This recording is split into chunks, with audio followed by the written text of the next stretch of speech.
O yun mga diskarte, update lang po, may bagong post si PLI drivers.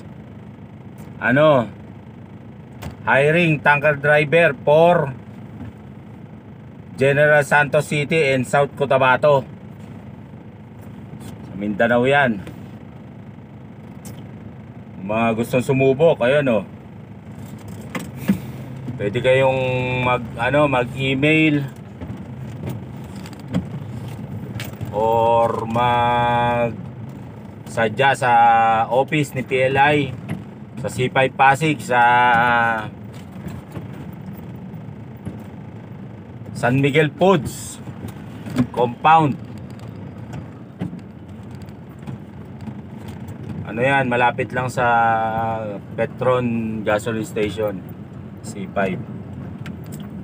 Kita nyo naman yan sa may bagong ilog. Pagbaba nyo ng flyover, palibis kayo sa kanan, tumingin na kayo doon, makikita nyo na yung pag nakita nyo yung gasoline station, katabi lang yon. Requirements po, kahit wala kayong experience sa tanker, pwede, kasi ite-training naman.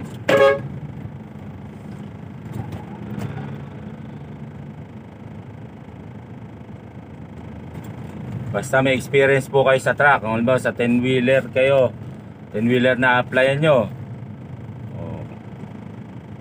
may 2 to 3 years experience kayo driving 10-wheeler. O kung trailer, may 2 to 3 years experience kayo ng driving ng trailer truck. Tapos initial requirements nila,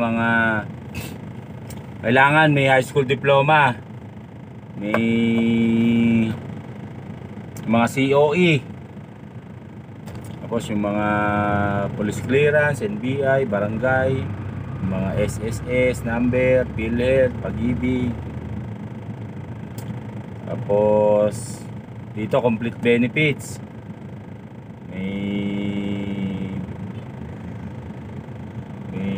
may SSS, may Pag-ibig yan, may 13 month, ganyan.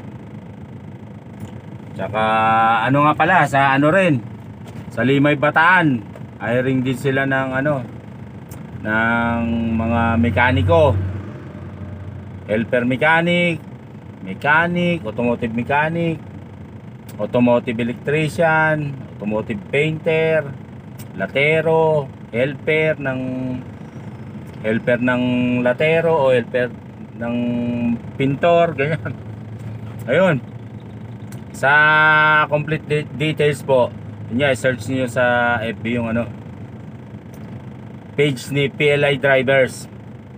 So yun mga kadiskarte, sa mga gusto mag-try, mga kadiskarte natin dyan na mga taga Jensan, taga South Cotabato, mga taga Mindanao, kung malapit sa inyo yung lugar na yan, ayan, subukan nyo na, applyan nyo na, at good luck. Sana matanggap kayo lahat. Shout out.